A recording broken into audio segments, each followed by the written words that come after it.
Hey guys, welcome back to the channel.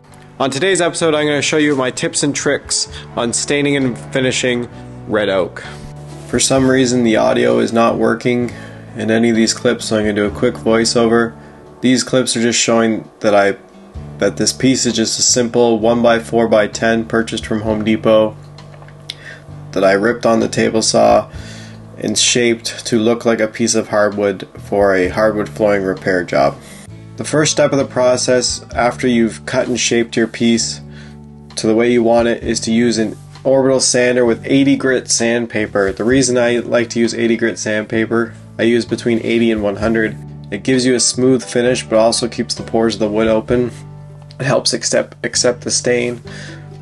After I give the initial 80 grit sand, I will take a damp rag and do what's called raising the grain.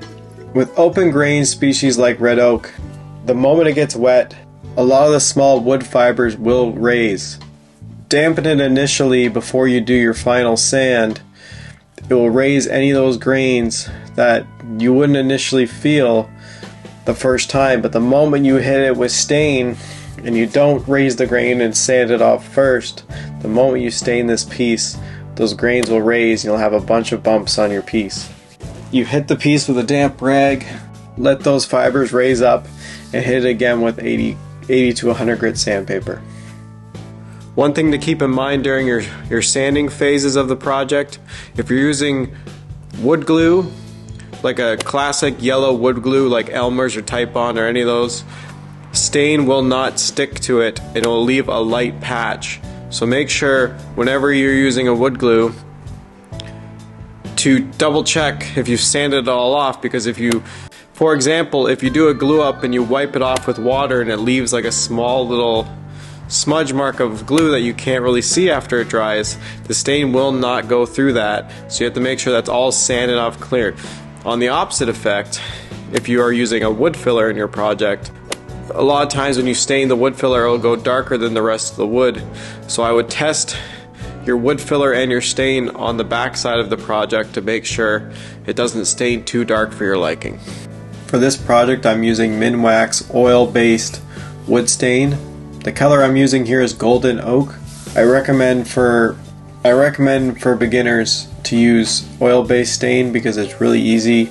A wipe on, wipe off application. A lot of the other stains, a lot of the water-based stains, although they don't smell as bad and they dry faster, you tend to have to leave them on for a certain period of time before wiping them back off. I find the oil-based stains are more user-friendly. You just simply wipe it on, wipe it off. Okay, make sure I'm just using a old t-shirt here. Make sure your can of stain is all stirred up. I'm just dunking a little bit onto the rag, and you can see what I mean by wiping on, wiping off. All you're doing is putting the material on and evening it out with the rag. Use the wet part of the rag to get the stain on the material, and you can use the dry part of the rag to move around any of the excess. And I'm putting looks like I'm putting a lot on here. I just want to make sure I get deep down into those grains so it looks like a nice solid color. Hit any of the edges that you think will be seen. You can see how quickly that oak, because I didn't go too crazy with the sanding, how it sucked up that stain. Now all I'm doing is with the same rag is I'm looking for any spots that look super damp. You can tell there's a bit of a sheen difference where any of the stain is sitting, because even though it looks dry, this stain takes a long time to dry. The only disadvantage for oil-based finishes I find is it's usually better to leave it overnight before you put any varnish on it. But I think in terms of getting the color you want, ease of application, I think it's the way to go. I'm going to give this one final wipe.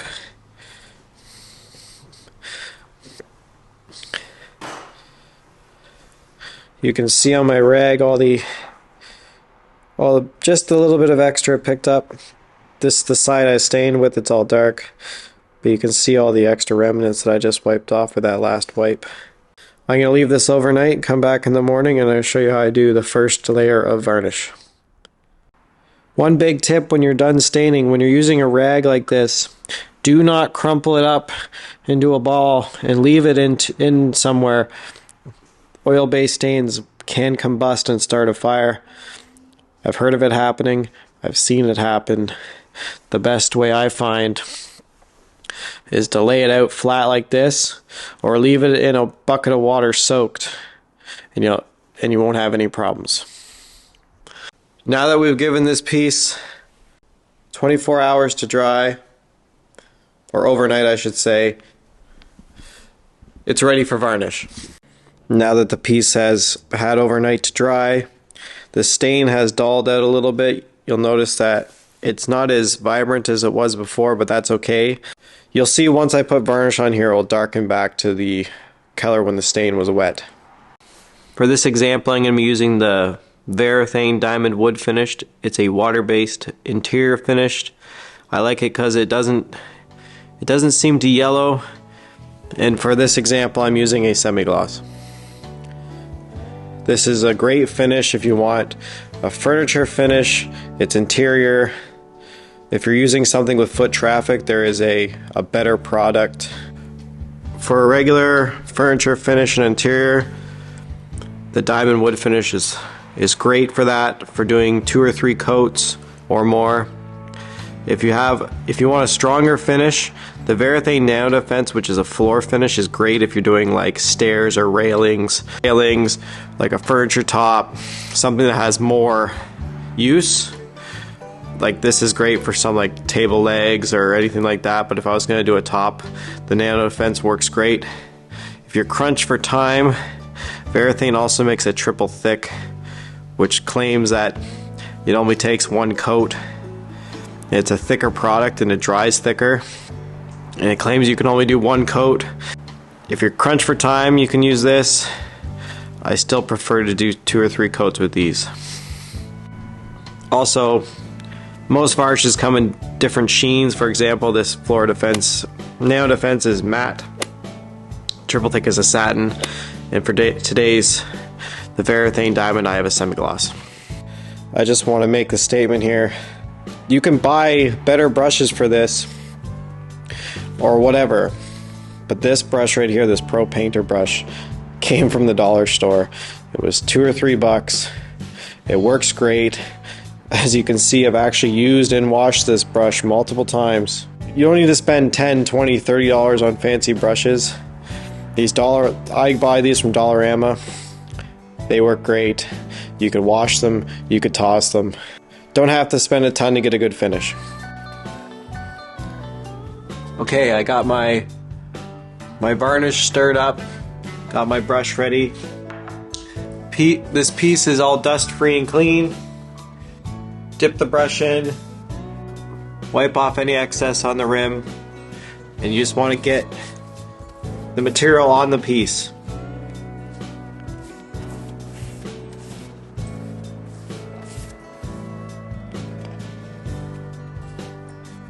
You don't need a lot. I always find it's better to do a lot of thin coats rather than anything super thick.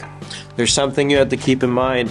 When you go against your piece, I don't know if you guys might be hard to see this, but if you go against your piece, the finish will bunch up on the corner. So it's always better to go off the edge than against the edge, just to clean up any excess.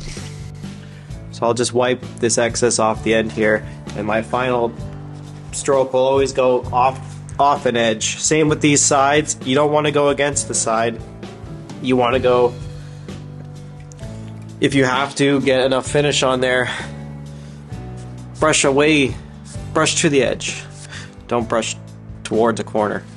Once you feel you have enough on there, I always like to do one final with very little varnish on the brush. One final Slow swipe with the wood grain. I know it might be hard to see on camera here, but for the first pass, all I'm looking for is the piece to have the same sheen. I went to that tape there.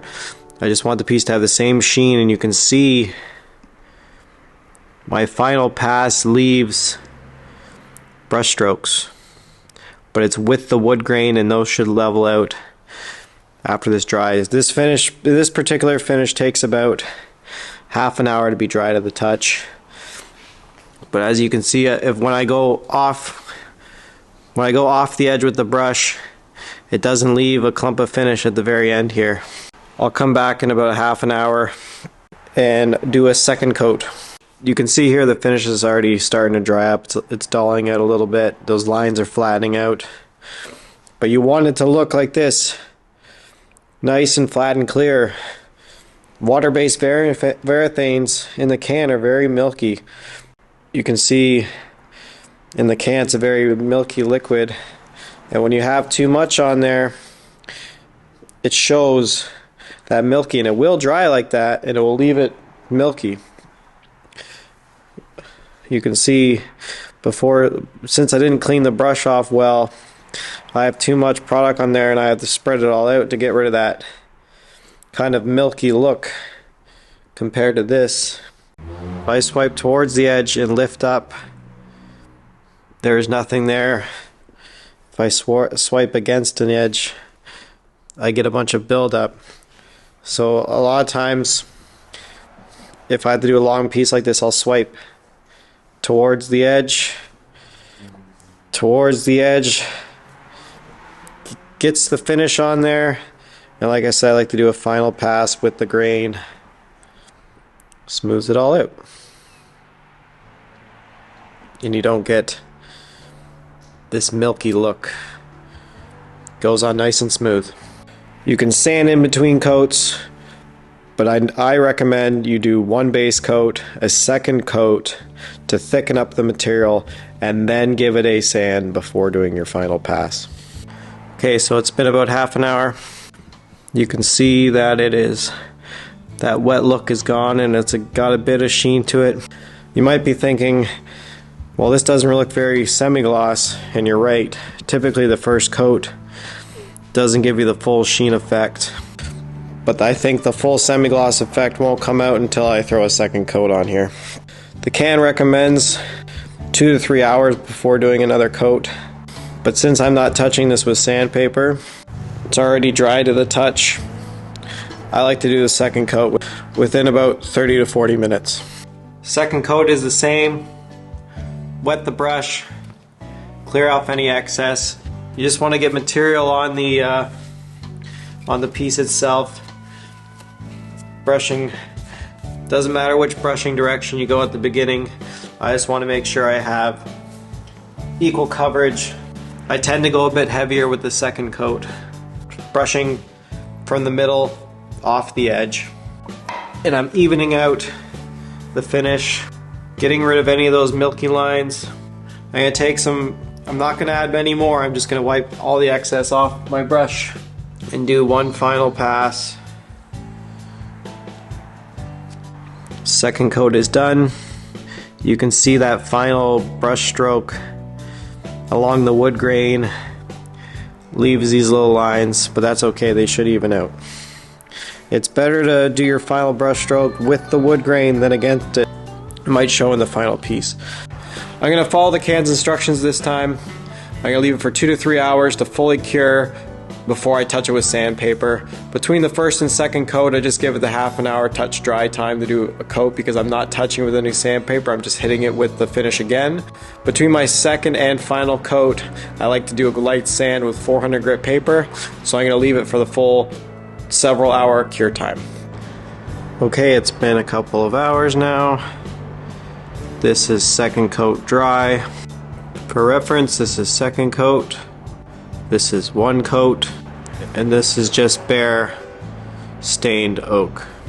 At this point, I like to give it a quick sand. It is almost smooth enough just to put the final clear coat and call it a day, but any dust particles in the air while this was drying that have landed in this give it a slight rough texture. The one thing to keep in mind is just in the nature of finishes, any squared edges like this, the way the varnish dries is it tends to suck the finish towards the flat sections, so typically on the very corners there isn't much varnish at all. So when I give this a sand, I'm going to focus on just the flat and not touch these corners at all, because this is where the varnish is the thinnest. I find with a water-based polyurethane like this, I find that 400 grit paper is the sweet spot for being quick. It doesn't take a lot of the finish off. It makes it smooth as glass without a lot of effort. This is meant for an orbital sander, but I just fold it in half. And I'm not using any real pressure. It's almost like just wiping.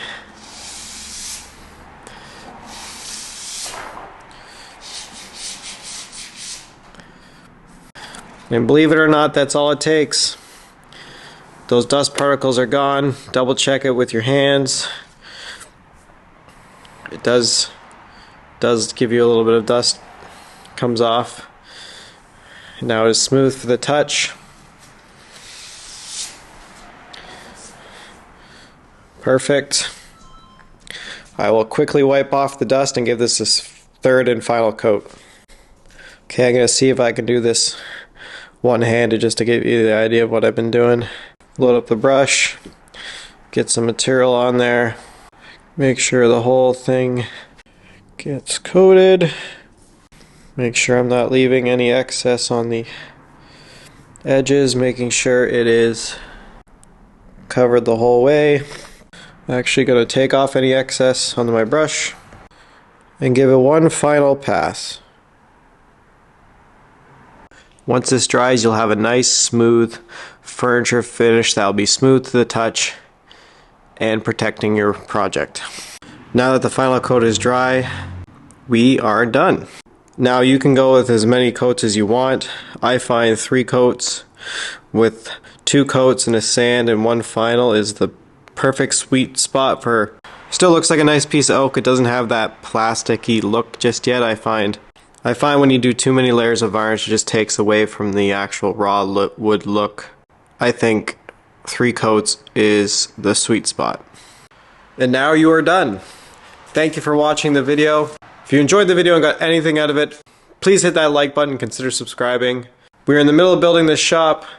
I have a whole playlist on it, so check that out as well. Thanks for watching.